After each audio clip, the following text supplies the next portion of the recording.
Behind the സിനിമയുടെ പുതിയൊരു എപ്പിസോഡിലേക്ക് എല്ലാവർക്കും സ്വാഗതം. നവംബർ 14 ദുൽഖർ ലീഡ് റോളിൽ വരുന്ന കാന്ത എന്ന് പറയുന്ന സിനിമ ഇറങ്ങാൻ പോവാണ്. അപ്പൊ അതുമായി ബന്ധപ്പെട്ടിട്ട് കുറച്ച് കാര്യങ്ങൾ പറയാൻ വേണ്ടിയിട്ടാണ് നമ്മുടെ പുതിയ വീഡിയോ. അപ്പോൾ സ്റ്റാർട്ട് ചെയ്യാം. കാന്ത ഫിലിമിന്റെ ഡയറക്ടർ സെൽവരാജ് ഡെബ്യൂട്ടൻ ഫിലിമാണ് അദ്ദേഹത്തിന്റെ. അതായത് അദ്ദേഹം മുമ്പ് ഡോക്യുമെന്ററി നെറ്റ്ഫ്ലിക്സിന് വേണ്ടിയിട്ട് documentary the hunt four Veerappan എന്ന് പറഞ്ഞ് ചെയ്തിട്ടുള്ള ആളാണ്. നല്ലൊരു റൈറ്ററാണ്. അദ്ദേഹത്തിന്റെ നീല എന്ന് പറഞ്ഞിട്ടൊരു സാധനം കൂടി നെറ്റ്ഫ്ലിക്സിന്റെ ഉണ്ട്. അപ്പോ അദ്ദേഹത്തിന്റെ പ്രഥമ സംരംഭമാണ് ഈ സിനിമ. ദുൽഖറും റാണയും കൂട്ടിയിട്ട് തന്നെ നിർമ്മിക്കുന്ന സിനിമ 2019 അദ്ദേഹം കമ്മിറ്റ് ചെയ്തൊരു സിനിമയാണ്. ഓൾമോസ്റ്റ് 7 വർഷത്തോളം സ്ക്രിപ്റ്റിന്റെ മുകളിൽ പുള്ളി ഇരുന്നിട്ടുണ്ട്. ആദ്യം കഥ കേട്ടത് റാണയാണ്. അപ്പോ ആ സിനിമയുടെ ട്രെയിലർ, ടീസർ, റിലീസ് ട്രെയിലർ മുതൽ എല്ലാ കാര്യങ്ങളും വന്നു. ദുൽഖറിന്റെ ഒരു അത്യുഗ്രൻ പെർഫോമൻസ് ആണ് എല്ലാവരും പ്രതീക്ഷിക്കുന്നത്. അദ്ദേഹത്തിന്റെ ഒരു കരിയർ ബെസ്റ്റ് പെർഫോമൻസ് ആണ് എക്സ്പെക്ട് ചെയ്യുന്നത്. അദ്ദേഹം തന്നെ ഇത് once in a lifetime ഒരു ക്യാരക്ടർ ആയിരിക്കും പറഞ്ഞിട്ടുണ്ട്. ചെറിയൊരു പരിപാടിയല്ല.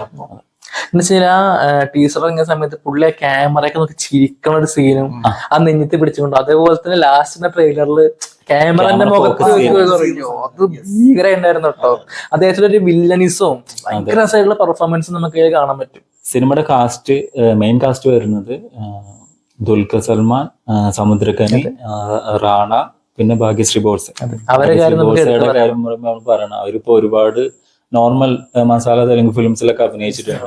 പക്ഷെ കിങ്ഡത്തിൽ ഉൾപ്പെടെ ആദ്യത്തെ പടം ഇതാണ് ശരിക്കും.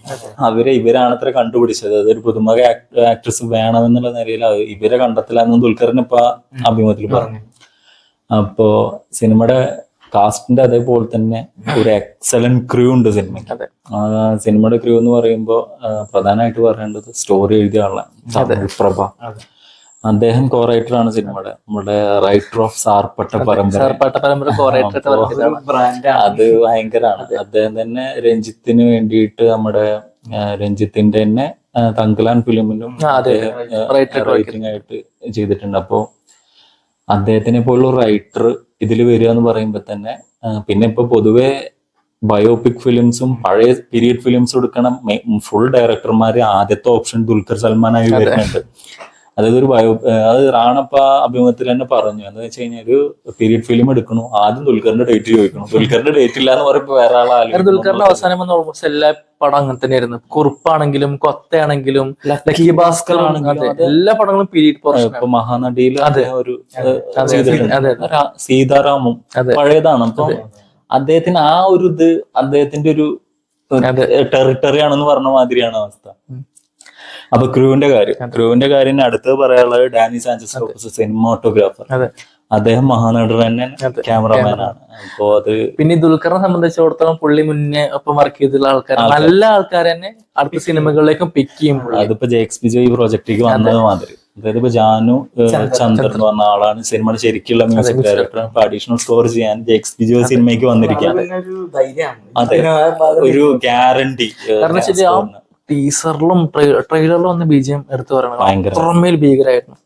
അതുപോലെ തന്നെ സഞ്ജന ശ്രീനിവാസാണ് സിനിമയുടെ കോസ്റ്റ്യൂം വരുന്നത്. നമ്മുടെ രംഗസ്ഥലം കോസ്റ്റ്യൂം അത്രമേൽ രസമായിട്ടുണ്ട് സിനിമയിൽ. അത് പിന്നെ സിനിമയെ പറ്റിയുള്ള സിനിമ ആകുമ്പോ അത് കോസ്റ്റ്യൂം എത്ര ശ്രദ്ധിക്കണം. അതെ അതെ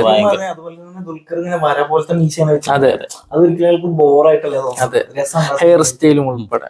അദ്ദേഹം മഹാനടിയിൽ ജെമിനി ഗണേശനായിട്ട് അഭിനയിച്ചിരിക്കുന്നത് അതേ മേക്കപ്പ് ആയിരുന്നു. എന്താ വെച്ച് കഴിഞ്ഞാൽ അങ്ങനത്തെ ഉള്ളത് ഇത് ഒരു വില്ലനിസം തോന്നിപ്പിക്കുന്ന ഒരു ക്യാരക്ടർ ആയിട്ട് ഇതുണ്ട്. ഈ സിനിമ ഇറങ്ങിയത് മുതൽ നമ്മൾ കേൾക്കുന്ന വേറൊരു വാർത്ത ഉണ്ട്. ഇതൊരു ബയോപിക് ആണ്. അതായത് തമിഴിലെ സൗത്ത് ഇന്ത്യയിൽ തന്നെ first super star MK Thyagaraja ഭാഗവതരുടെ ബയോപിക് ആണ് ഇത്. MK ത്യാഗരാജ ഭാഗവതർ എന്ന് പറയുമ്പോൾ നമ്മൾ അതിന് പറയണം.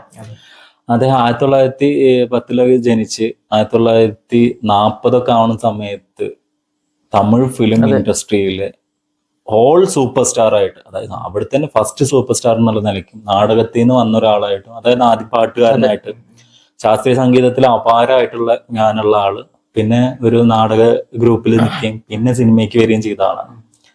അദ്ദേഹം അഭിനയിച്ച 14 സിനിമയുള്ളൂ, 10 സിനിമ ബ്ലോക്ക് ബസ്റ്റർ അത്ര. അപ്പൊ എന്താ വെച്ച് കഴിഞ്ഞാൽ പക്ഷെ ഒരു എത്രയോ കാലഘട്ടം, ഈ 14 സിനിമ ഇറങ്ങിയ കാലഘട്ടം അയാൾക്ക് ഒരു എതിരാളി ഉണ്ടായിരുന്നില്ല.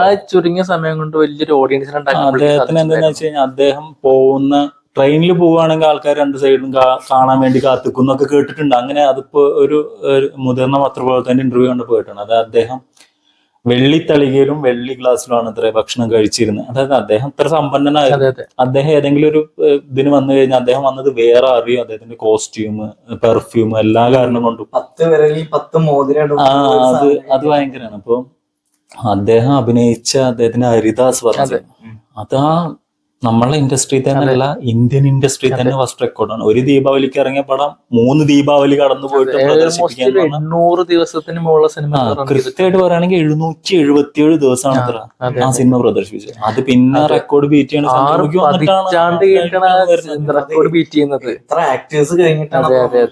അതായത് കരിയറിന്റെ പ്രൈം ടൈമിൽ നിൽക്കുമ്പോ ലക്ഷ്മികാന്ത് എന്ന് പറഞ്ഞിട്ടുള്ള ഒരു ജേർണലിസ്റ്റിന്റെ മരണത്തിൽ അദ്ദേഹം ഉൾപ്പെട്ടു. അദ്ദേഹത്തിന്റെ കരിയറിൽ തന്നെ ആ കേസിൽ ഉൾപ്പെടുകയും അദ്ദേഹത്തിന്റെ ഒപ്പം തന്നെ NS കൃഷ്ണൻ എന്ന് പറഞ്ഞ ആക്ടർ, പിന്നെ വേറൊരു നിർമ്മാതാവും കൂടിയിട്ട് 3 പേര് ആ കേസിൽ ഉൾപ്പെടുകയും ഈ 3 പേരും ജയിലിൽ അടക്കപ്പെടുകയും 3 വർഷം അദ്ദേഹത്തിന് ജയിലിൽ കിടക്കേണ്ടി വന്നു. ഈ 3 വർഷം ജയിലിൽ കടന്ന, അതായത് ഇങ്ങനെ ഒരു ഡീലക്സ് ലൈഫ് ജീവിച്ച ഒരാള് 3 വർഷം ജയിലിൽ കിടന്നതിന് ശേഷം പിന്നെ വന്ന് അദ്ദേഹം സിനിമകളൊക്കെ അഭിനയിക്കാൻ നോക്കുകയും പക്ഷെ ഒന്നും ശ്രദ്ധിക്കപ്പെടാണ്ട് പോയി. NS കൃഷ്ണൻ പിന്നെയും സിനിമയിൽ അഭിനയിച്ച് നല്ല ലെവലിലേക്ക് വരികയും ചെയ്തു. പക്ഷെ ഇദ്ദേഹത്തിന്റെ ഇത് അവസാന കാലഘട്ടത്തിൽ, അതായത് 49 ഒക്കെ ആകുമ്പോൾ അദ്ദേഹത്തിന് ഈ ആയുർവേദ മരുന്നുകളിലും അതിന്റെ ഒക്കെ പ്രശ്നമായിട്ട് അങ്ങനെ മരുന്ന് വാങ്ങാൻ പോലും ഒരു ഇതില്ലാണ്ട് അങ്ങനെ അദ്ദേഹം മരിച്ചു എന്നൊരു സംഗതിയുണ്ട്. ഇദ്ദേഹത്തിന്റെ ബയോപിക് ആണ് ഇത് എന്നുള്ള വാർത്ത നമ്മള് അത് ഒഫീഷ്യലായിട്ട് വന്നിട്ടില്ല എന്നുള്ള കാര്യത്തിന്റെ ഒപ്പം തന്നെ ഈ ടീസറും ട്രെയിലറും കാണുമ്പോൾ തോന്നുന്നില്ല. എനിക്ക് അതുപോലെ തന്നെ ദുൽഖറിന്റെ ലുക്കും അല്ല, അത് ലുക്കിന്റെ കാര്യമാണെങ്കിൽ പോലും ഈ ട്രെയിലറിൽ നമ്മൾ കണ്ടിടത്തോളം ഒരു എന്താ പറയാ, ഒരു നവാഗതനുള്ള നടനെ കൊണ്ടുവന്ന സംവിധായകൻ, ആ നടൻ അദ്ദേഹത്തിന്റെ കരിയറിൽ വലിയൊരു സ്ഥലത്ത് പിന്നെ അത് പക്ഷേ ട്രെയിലറിൽ ഒരു മരണം കാണിക്കുന്നുണ്ട്. അത് അന്വേഷിക്കാൻ കാണാൻ വരുന്നതായിട്ട് പോലീസ് സ്റ്റേഷനാണ് ഈ മുന്തലി സിനിമ സെറ്റ് എന്ന് പറയുന്നത്. സംബന്ധിച്ചിടത്തോളം അയാളുടെ പീക്കിലേക്ക് എത്തുമ്പോഴുള്ള അഹങ്കാരവും അതെ അതെ.